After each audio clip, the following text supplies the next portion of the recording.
Jirra jirtu fayyaa keessanii nagaadhayi galata waaqayyoo isiniin jecha hordoftoota Maartiin akkam jirtan fayyaa keessanii. Egaa Maartiin osoo fedhii yuutuubii yookaan immoo fedhii viidiyoo hojjechuu osoo hin qabaatiin jechuudha dirqamsiiseen fidee ishiin akkuma na argitanii jalqaba firaankii hojjechuu dhufte turte. Ani immoo miira gaarii turre yeroo sana. Haa ta'u garuu namni namaan jabaata. Na jajjabeessiteetu akkanani miira san keessaa bahu na taasistee jirti. Eeyyen dhugaadha namni namaan jabaata. Anis dhiisee jira. Garuu obboleettiin keenya miidhama guddaa qabdu keessa kan jirtu natti himachuu dhufte jechuudha. Dhugaa dubbachuuf yoon miira ishii hubadhu akkas ta'eetu eeguun narra hin jiraatu. Anis miira ofii kiyyaa qofa laalee malee maaliif akka ishiin na bira dhufte hin yaadne jechuudha. Maal seetanii Maartiin baay'ee hojjechaa turte tanaan durallee jechuudha. Akkuma beekamu wajjin hojjechaa turte tanaan durallee ergaa dhufte ture jechuudha. Jumaan hojjechaa turre garuu immoo gidduudhaan deebi'ee jira. Bilbilallee bitadhee jira. Hordoftoota kiyyaarraa fagaachuun barbaadu hojjechuun barbaadaa jettee jechuudha. Bilbila maal fakkaatu bitattee turte jechuudha. Garuu immoo biyya keenya keessatti waa hedduun nama mudata gatuun hin danda'ama. Waa hedduu tarii nama harkaa kufee bishaan itti faa nama harkaa baduu danda'a. Obboleettiin kiyya baay'ee haartee dhufte jechuudha. Ani miira akkasiisaniin turuu kiyyatti baay'een gaddee. Maaliif namni tokko gaafa rakkoo namatti himachuuf deemu kunuyyuu rakkoo keessaa kan jiraatu ta'e oomtuu rakkoo walii furu. Ani amma obboleettii kiyya asumaan dhiifama gaafadhee asumaan immoo nagaa akkasiin jettuu fi akkasumas immoo amma booddeetti wajjiniin hojjennaadha. Bilbila gattee dhiistettu bilbilli siin bitama. Waan kaayyoo qabaachuudha. Kaayyoo ofii galmaan ga'uun barbaachisaadha. Wanti hundi gufuullee namatti ta'u ilmi namaa kaayyoo isaa sallaaluu qabaa kan jedhudha jechuudhaani. Kanaafan nan dirqamsiise jechuudha. Amma ishiin saniinis rifattee jirti. Kan ishiin dura firaankii irratti hojjechuu dhufteeyyuu ishiin yuutuubii ishiitiif osoo hin taane viidiyoo san kan ishiin hojjette silaayyuu viidiyoon kun chaanaalii kiyyeetti irratti gadaa dhiifamu naan jettee ishiin anaaf yaaddeeti. Kanammoo anis immoo erga ishiin naaf yaaddee akkasitti firaankii irratti hojjechuuf dhuftee immoo erga kunuyyuu jalaa miirri kunuyyuu jalaa ta'e wanta akkanaa kun erga mudate anis immoo obboleettii kiyya kana maal gochuun qabaa karaa yuutuubii ishii deebisuun qabaa akkasumas immoo wajjin hojjechuu qabna jedhee waan karoora qabuuf jechuudha. Diraamolee garaagaraa wantoota hedduu hojjechuu dandeenya dhugaa dubbachuu fi dubartoonni mana keessa oolan kan wantoota baay'ee ilaalanii hojjechuu danda'u. Keessattuu jechuudha daa'ima fa'aa qabaachuu baatanii waan baay'ee hojjetu jechuudha. Yeroo daa'imaaf ijoolleedhaa kennuu baatanii karaa leexoo ta'an yookaan immoo homaa kan hin qabne yoo ta'e hojjechuun hin danda'ama. Hojjedhu jechuudha kan jechuudha. Mee ani amma haasa'e jechuudha. Dheeraan haasa'e obboleettii kiyya mooyyee akka nagaatiin gaafattu nan taasisaa. Sababas immoo ana kanatti matteerra immoo ishiin quubsaa isinitti haa himtu mee waan ishiin hojjechuu didduu fi bilbilli immoo hin bitama rakkina hin qabu. Wanti hin deebine hin jiru. Wanti hin deebine namsee namaa qofa jechuudha. Ka'uu ba'e kan hin deebine malee wanti addunyaa kanarratti namni hin godhanne hin jiru jechuudha nama ta'eetu. Ani kanan gorsa jechuudha akka kiyyatti. Obboleettiin kiyya Maartiin immoo nagaa isin gaafattee akkasuma immoo ishiillee jajjabeessaa dhugaa dubbachuu fi nama dandeettii guddaa qabudha. Maartiin warri tanaan dura beektan dandeettii guddaa warra qabu. Ishiitu nu jajjabeessaa ture duraan jechuudha. Amma garuu haalli jireenya Itoophiyaa baay'ee waan nama kakaasu jechuudha. Waa'ee miidiyaa kanarratti namoonni baay'ee waan hin beekneef kana fakkaata.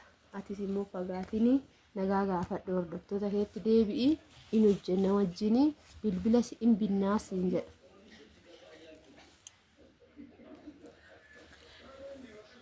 Isheen akkam jirtanii jaalatamtootaaf kabajamtoota chaanaala koo jalatti hundi keessanuu biyya keessa biyya laartan nagaa jirtu nagaa kootidha.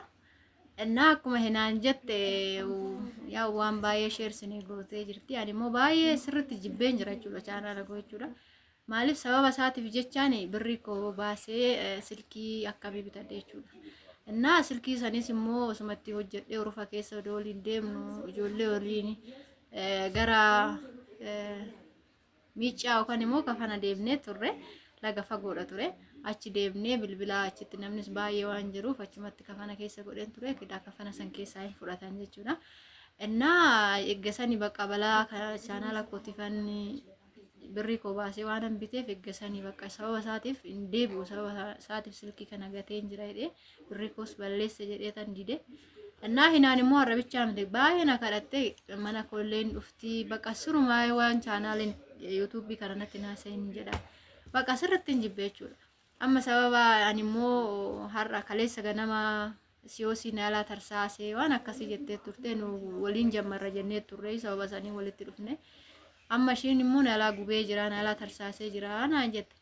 Achiin ammoo kan naasobdii jedhee tanan bilbila biraatiin bilbilli hin jira garuu xiqqoodha malee chaanaalaan hojjetu viidiyoocha waraaba malee. Innaa isaan biraankii gochuuf hin dhufe yaaduma kiyya jechuudha. Innaa yoon dhufuu narratti taphattaa naan jettee akkan yoon dhufuu ishiin baay'ee gadditeerti jechuudha. Anis immoo yaa waan tapha kiyyaa malee yookaan immoo yaada biraatti fudhannee yaaduma wanni jedhee tan malee akka kana hunda hin gadditi seene.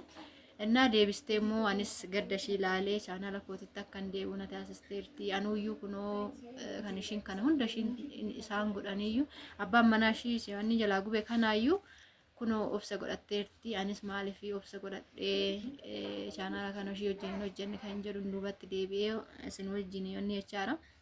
Amma giddumaan viidiyoo waraabda jechuudha. Viidiyoo waraabamuu hin barbaadu ture chaanaala kootirratti. Garuu chaanaala ishiirratti ishii gargaaree wajjin hojjechuu nan danda'a. Kiyyarratti hin barbaadu hin jedheen.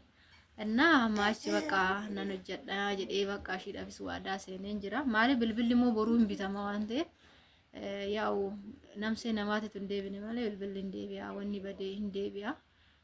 Lubbuutu hin deebine malee waan ta'eef amma wajjin hojjennaa. Odoo bilbilli baduu baatee waan baay'ee hojjenne yoo tanaas hin jirru jechuudha. Chaanaala kootillee yoo tanaa kan dadhaberraa ka'ee jira jechuudha.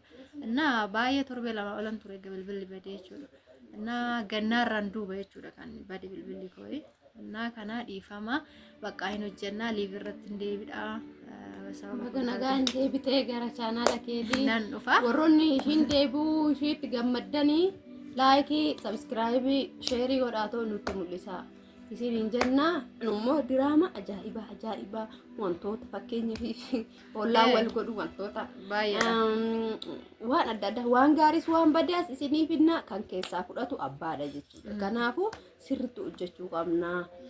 Immoo nu jajjabeessee ani amma fakkeenyaaf dhugaa moolaariin kiyya na cabee jira maaliif abbaan miliyoon akkana na godhu isaatti baay'umaan gadde garuu immoo innis waan gaarii wayii yaadee ta'uu danda'a hin beeku yookaan immoo asuma inni garuu si yaadee ta'uu danda'a jedhee ta'uu danda'a hin beekamu jechuudha wanni inni kana godhuufi ani garuu maaliif na dhoowwaa kan jedhu malee yaada biraa of keessan galchine ani xiiqii guuttachuufan jechuudha illikiidha nan deemaa jira illikiin illee badaadha jechuudha yeroo tokko kaayyoo ofiitirraa nama balleessa ani amma san hundumaa dhiisee ani abbaan miliyoon kaa'inu akkuma ta'etti paaspoortii kiyya deeffachuuf nan yaada garuu immoo inni nan guba akkuma ati deemtu iyyuu hin barbaadu naan jedhee jira jechuudha ani immoo hin deemu jedhee sossobee amma paaspoortii kiyya fudhadhutti harka kiyyaan hagan gaadhutti hin dhiisu jechuudha paaspoorticha.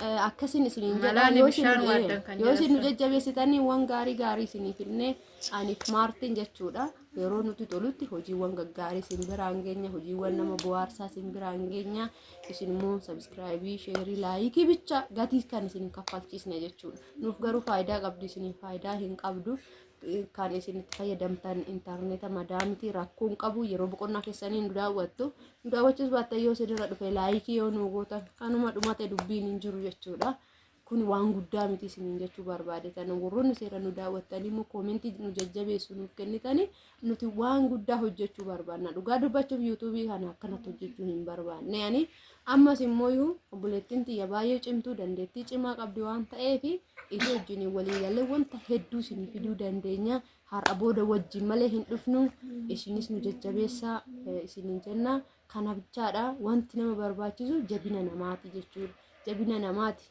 yookaan immoo namni kaayyoo ofii saniin gata jechuudha aarirraa kan ka'e gaafa namni aarii nama jajjabeessu amma fakkeenya maartiin aarii qabdii dhufte anis immoo aariin qaba aarii keenya kana hoo walumatti obsine walumatti dabarfannee wal jajjabeessine amma fuula keessan dhufne jechuudha kana fakkaataa horaanuu bulaayii hordoftoota maartii diraamaa ajaa'ibaatiin walitti deebinaa. Hanga sanittuu immoo nagaan nu turaa sin jennaa sin jaalannaa sin kabajnaa. Diraamaa keenya immoo sirriitti itti yaadnee waan naannoo keenya keessa jiru isinii finna jechuudha. Isinii galee kana fakkaata gaafa sana achirratti astaayitii nuu kennitu. Astaayitiin sin nuu kennitu tassaan laalleet immoo wantoota babbareedaa isinii finna. Nagaan nu turaa sin jechuu barbaade.